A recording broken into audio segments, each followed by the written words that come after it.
ঘোষ যা মন্তব্য করেছে সেটা কি বলবেন? কি মন্তব্য করেছে? পার্টির বিরুদ্ধে মন্তব্য করেছেন।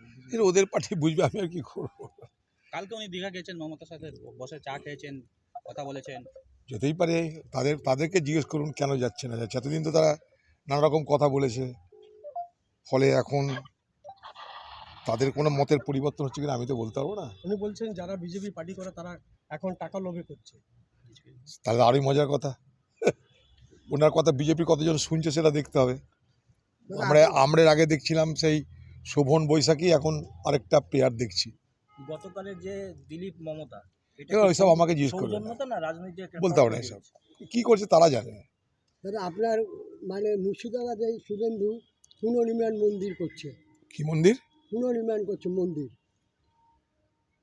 দেখুন, এই বাংলায় নতুন করে কে কার থেকে কত বড় হিন্দু তার প্রতিযোগিতা শুরু হয়েছে। মোদি বড় হিন্দু না দিদি বড় হিন্দু, তার প্রতিযোগিতা আমরা বাংলায় দেখতে পাচ্ছি। যেখানে রুটি নেই, রুচি নেই, শিল্প নেই, স্বাস্থ্য নেই, যেখানে যুবক যুবতীদের চাকরি হারাতে হয়, আরজি করের মতন বিভৎস ঘটনা ঘটে, সেই রাজ্যে সব কিছু বাদ দিয়ে বাংলার মুখ্যমন্ত্রী এখন ঘরে ঘরে জগন্নাথের প্রসাদ পাঠাবে। দুয়ারে জগন্নাথের প্রসাদ চলে আসবে এরপরে আরেকটা প্রকল্প। তো আমাদের জগন্নাথের প্রসাদকে পেট ভরবে না আমাদের রুটি রুজি শিল্প দরকার, চাকরি দরকার, ব্যবসা দরকার? তাটা মানুষ, বাংলার মানুষ তা নিশ্চয়ই ঠিক করবে। এ বাংলায় রাজনীতির নামে যা হচ্ছে তার সঙ্গে রাজনীতি কোনো সম্পর্ক নেই। শুধুমাত্র ভোটের রাজনীতি করার জন্য এই বাংলার সাধারণ মানুষকে বিভাজিত করা হচ্ছে ধর্মের নামে।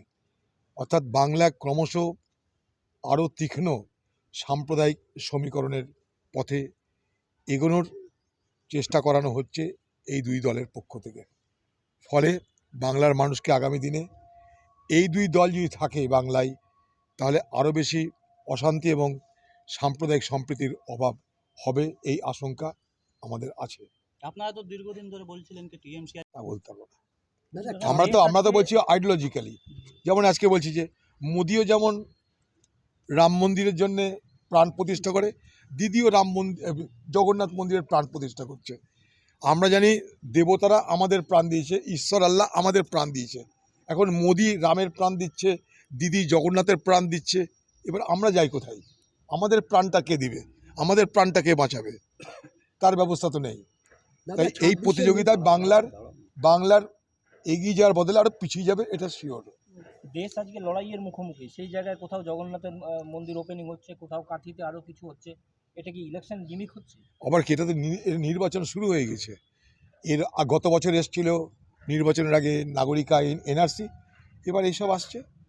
একদিকে ওয়াকআপ আইন, তারপরে আসছে মন্দিরের প্রতিযোগিতা, কে কার থেকে বড় হিন্দু তার প্রতিযোগিতা। রামনবমী সারা জীবন আমরা দেখেছি, রামনবমীতে কে কার আগে, রাম কার তা নিয়ে তৃণমূল আর বিজেপির প্রতিযোগিতা দেখেছি। হনুমান কার তা নিয়ে দিদি আর মোদির প্রতিযোগিতা দেখেছি। বাংলা এগুলোর সঙ্গে পরিচিত ছিল না। এই যে অশান্তি ঝামেলাগুলো, এগুলো ক্রিয়েটেড না?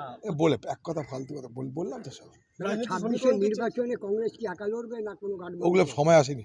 রাজনীতি সমীকরণ কি বাংলায় চেঞ্জ হচ্ছে? কিসের রাজনীতির সমীকরণ চেঞ্জ হচ্ছে আমার জানা নাই। এখন একটা বিজেপির নেতা তৃণমূলে জয়েন করতে পারে, বা তৃণমূলের নেতা বিজেপিতে জয়েন করতে নিতে রাজনীতির সমীকরণে কী পরিবর্তন হবে জানি না। বিজেপি তৃণমূলের মধ্যে আদর্শগত কোনো ফারাক তো বিশেষ নেই। একটা শেষ প্রশ্ন, শিল্পাঞ্চলকে আপনি অনেকদিন ধরে ছেলেন। হ্যাঁ, আজকে শিল্পাঞ্চলের যে পরিস্থিতি, কারখানাগুলো বন্ধ হয়ে গেছে, কয়লা লুট হচ্ছে, বালি লুট হচ্ছে, কোন জায়গায় যুব সমাজ আর শিল্পাঞ্চলের কি ভবিষ্যৎ? দেখুন, এ বাংলায়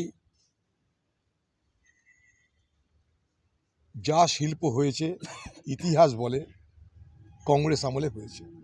আপনি যে শহরে বাস করছেন, আসানসোল শিল্পাঞ্চল, তার ইতিহাস আপনারা জানেন।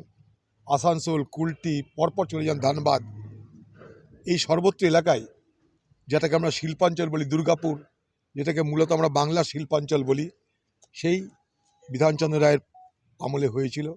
তারপর থেকে বাংলায় যারাই ক্ষমতা এসছে তারা কখনো বাংলাকে ভবিষ্যতে শিল্পে উন্নত করবার স্বপ্ন দেখেনি, তাই বাংলাকে পিছিয়ে। আজকে পশ্চিমবঙ্গে কি হচ্ছে, পশ্চিমবঙ্গ থেকে পুঁজি বাইরের রাজ্যে চলে যায়, পশ্চিমবঙ্গ থেকে প্রতিভা বাইরের রাজ্যে চলে যায়, অর্থাৎ flight of capital and flight of talent এই বাংলা থেকে চলে যাচ্ছে। আজকে আমাদেরকে বাংলার বেকার যুবকদেরকে নানা রকমভাবে আমাদের কুমিরের ছানা দেখানো হয়। কখনো বলছে দেউচা পাচামি হবে, সেখানে কি 1 লক্ষ বেকারের চাকরি হবে। কোথায় শিল্পাঞ্চল আমরা দেখতে পাচ্ছি না। এ বাংলায় বিশ্ব সম্মেলন হচ্ছে, লক্ষ লক্ষ কোটি টাকা নাকি বিনিয়োগ হচ্ছে, সব কাগজে কলমে বিনিয়োগ দেখতে পাচ্ছি, কিন্তু আজকে সারা পশ্চিমবঙ্গ জুড়ে বেকারত্ব দিনের পর দিন বাড়ছে। শুধু বাড়ছে তা নয়, আজকে চাকরি পাওয়ার জন্য বেকার শিক্ষিত যুবক যুবতীরা আজকে তারা কোথায় দাঁড়িয়ে আছে, 26,000 চাকরি হারানোর ঘটনা নিশ্চয়ই চোখে আঙুল দিতে দেখিয়ে দিচ্ছে। তাই এই বাংলা জুড়ে আজকে মমতা ব্যানার্জি শুধু একটাই কিছু দিয়েছে, শুধু একটাই আমাদেরকে উপহার দিয়েছে, তাহলে চুরি জোচ্চুরি দুর্নীতি লুট, আর হালে শুরু করেছে সাম্প্রদায়িক বিভাজন।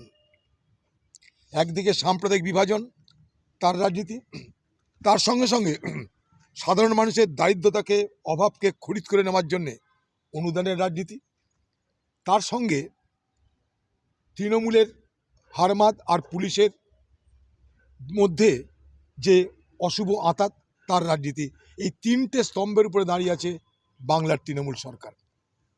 সাম্প্রদায়িক বিভাজন, অনুদান আর মস্তান পুলিশের সমঝোতা, এই 3টে স্তম্ভের উপর দাঁড়িয়ে আছে বাংলার তৃণমূল। हो रहे हैं और वो भी दिन दहाड़े, और वो भी पुलिस रहते हुए प्रशासन रहते हुए सब मिली भगत ये लूट हो रहे हैं। कोयला बालू इधर उधर जाइए, स्टोन चीज पत्थर जो भी बंगाल में जिसको बेचने में लाभ होगी वो तो लूट होते रहेंगे।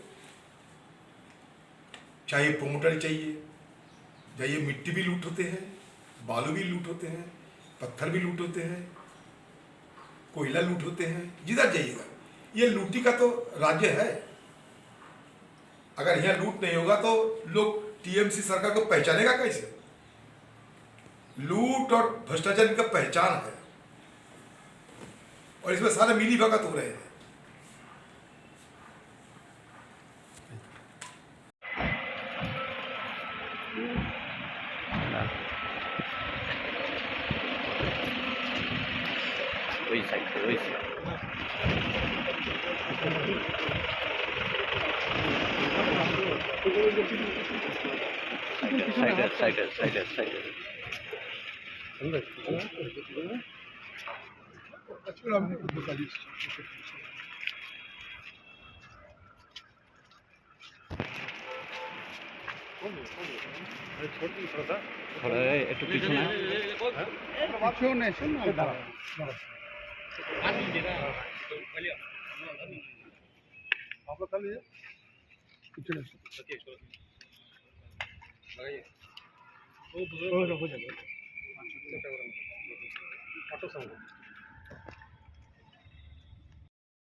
बसा जाएगा, अच्छा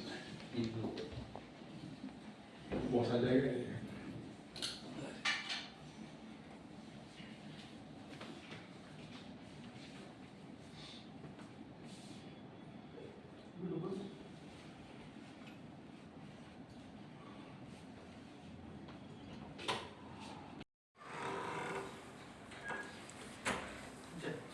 ठीक।